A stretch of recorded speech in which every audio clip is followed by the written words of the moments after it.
que é o responsável pelo Observatório da Língua Francesa da Organização Internacional da Francofonia. Ele vai nos falar um pouco sobre o multilinguismo nas organizações internationales. Merci de me donner la parole. Merci beaucoup de cette invitation. J'ai centré mon propos sur la question des organisations internationales, qui est un lieu par excellence du dialogue des cultures et de la diversité linguistique.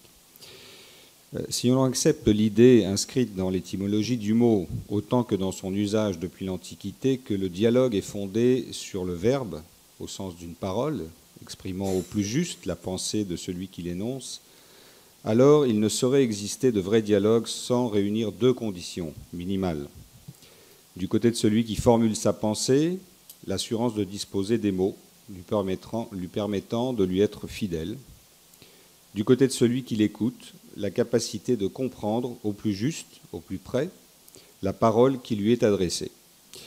Il faudrait aussi compléter bien d'autres conditions, considérer d'autres conditions sur lesquelles je ne m'arrêterai pas ici, mais qu'il convient d'avoir en tête pour reconnaître la difficulté du dialogue en soi, surtout lorsqu'il est interculturel.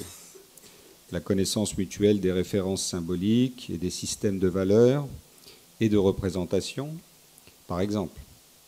Mais aussi la sincérité des propos, la bonne foi et la capacité d'écoute, sans oublier les rapports de force et les inégalités de droit ou de pouvoir entre les interlocuteurs. Ceci n'est pas à négliger dans le cas des organisations internationales. Partant, le cas des organisations internationales est particulièrement intéressant et lourd d'enjeux pour mériter que l'on s'y arrête. Le principe du multilinguisme fait partie intégrante des textes constitutifs des organisations internationales et pourtant, l'usage très majoritaire qui est fait d'une seule langue ne fait que se renforcer. À titre d'exemple, à l'UNESCO, 90% des documents produits le sont d'abord en anglais. Aux Nations Unies, à Genève, moins de 15% des documents soumis à la traduction au service des conférences de l'Office des Nations Unies étaient en français en 2013. L'une des 6 langues, je le rappelle, le français officiel, et la deuxième langue de travail, en principe, du Secrétariat général des Nations Unies. 80% des documents produits par l'Union africaine, ainsi que ceux rédigés par les délégations membres de l'Union africaine, sont en anglais.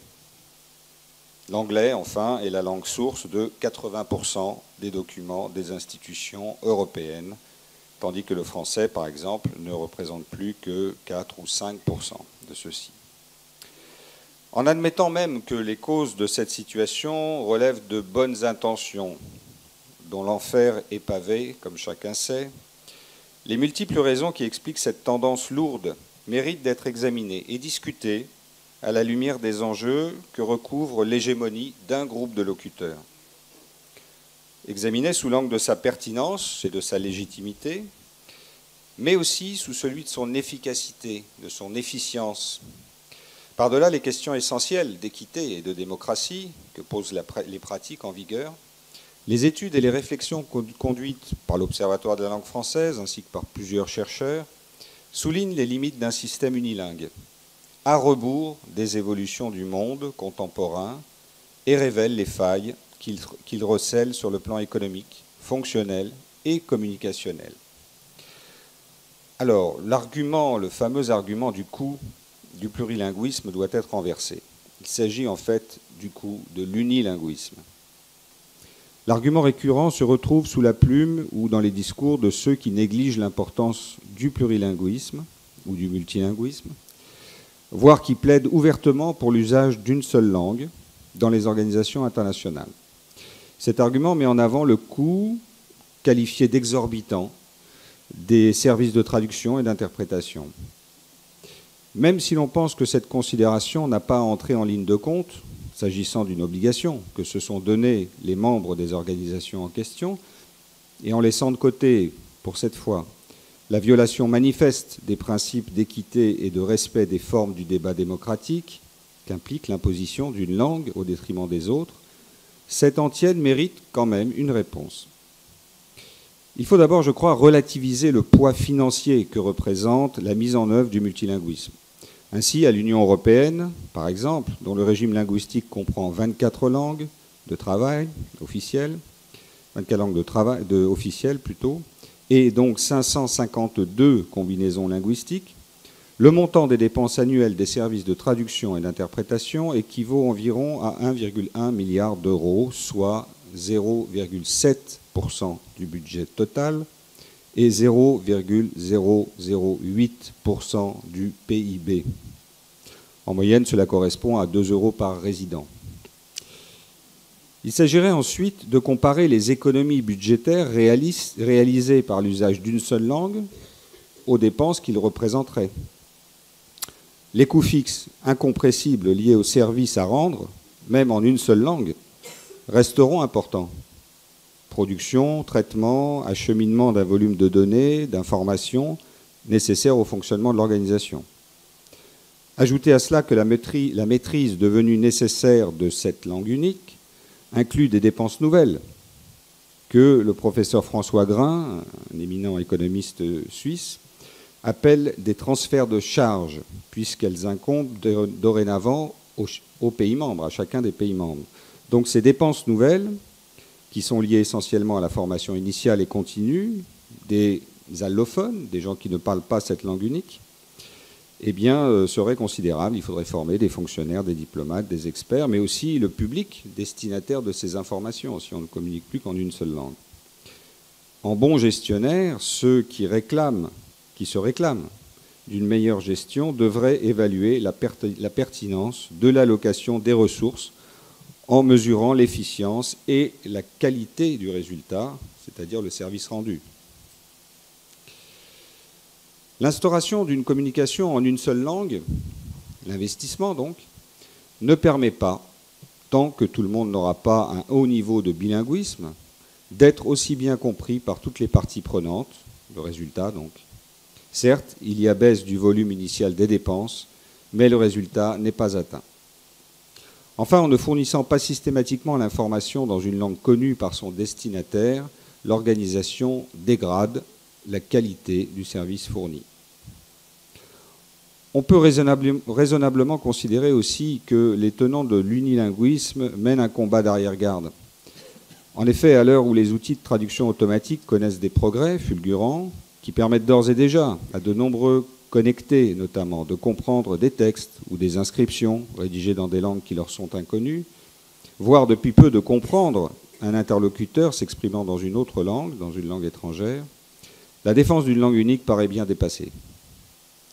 Même si rien ne remplacera la qualité d'une traduction humaine, et je remercie nos interprètes aujourd'hui, les gains de temps et les facilités qu'offriront de plus en plus les technologies appliquées aux langues devraient inciter les zélateurs de l'English as a lingua franca à se tourner vers l'avenir. Alors comment faire vivre le multilinguisme dans les organisations internationales ? Comme nous l'avons suffisamment démontré, je crois, le recours à une langue unique, quelle qu'elle soit, pose plus de problèmes qu'elle n'en résout. Par ailleurs, l'usage prôné par certains de l'espéranto, car il faut l'évoquer toujours à ce stade, nous semble à peine moins problématique, ne serait-ce que parce que cette langue artificielle, déconnectée qu'elle est de toute attache culturelle, ne saurait pleinement rendre compte de la complexité et de la sensibilité d'une idée. La seule solution est donc de faire vivre le multilinguisme. De par son statut et son caractère mondial, la langue française peut être l'un des instruments d'un changement des pratiques et de la modernisation des organisations internationales. En effet, langue officielle et souvent de travail de la plupart des organisations internationales, le français est surtout le ferment d'une communauté de femmes et d'hommes représentant un très large éventail de cultures et d'intérêts différents, voire divergents. 5e ou 6e langue la plus parlée au monde, après le mandarin, l'anglais, l'espagnol, l'arabe ou l'hindi selon les estimations, avec 274 millions de locuteurs, dont les 3/4, il faut le préciser, l'utilisent quotidiennement.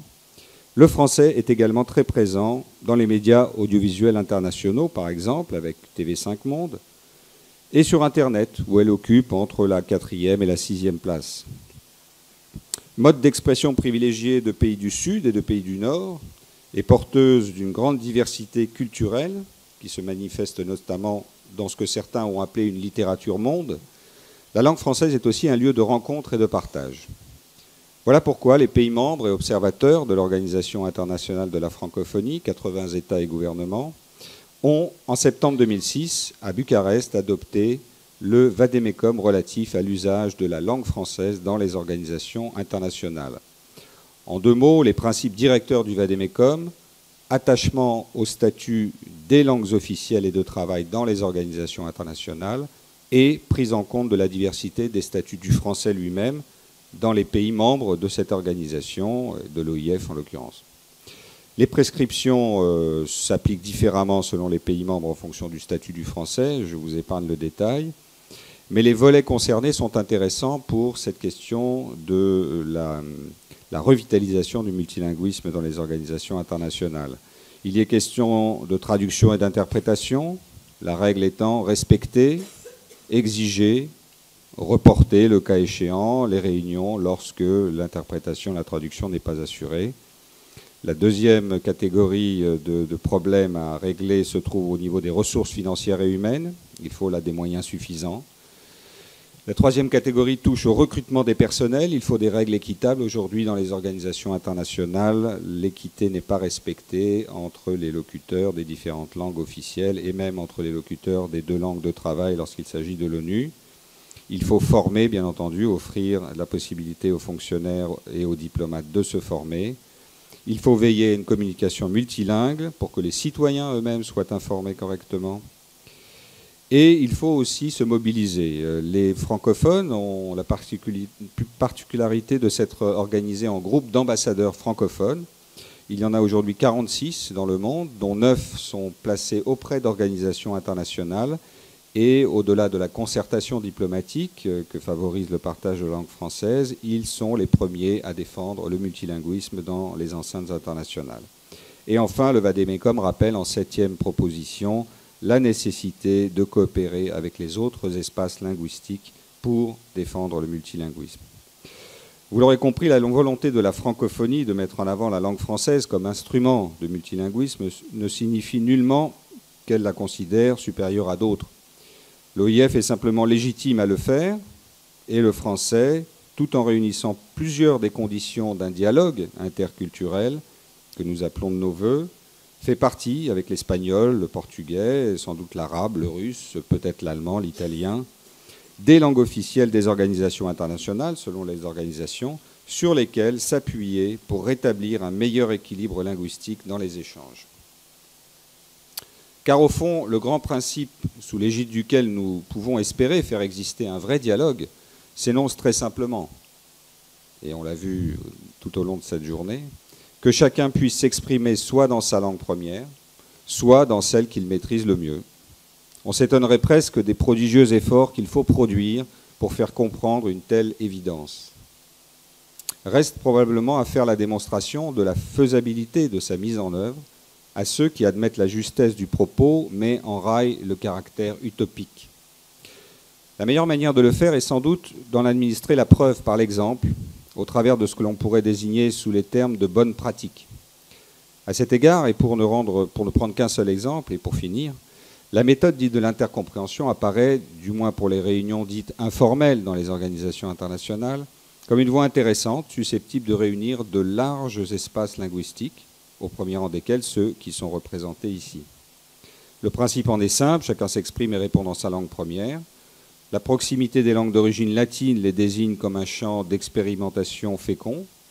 D'ailleurs, cela fait plusieurs années que des chercheurs, des didacticiens et des pédagogues travaillent ensemble à l'élaboration de méthodes et de ressources désormais disponibles. L'OIF, ça a été rappelé ce matin par monsieur le recteur, vient d'ailleurs de lancer le premier cours en ligne ouvert et massif destiné aux professeurs désireux de s'emparer de cette méthode. Le CLOM connaît un grand succès puisque la barre des 10 000 inscrits a été franchie, parmi lesquels de nombreux lusophones d'ailleurs, et beaucoup de Brésiliens parmi eux, et d'hispanophones naturellement.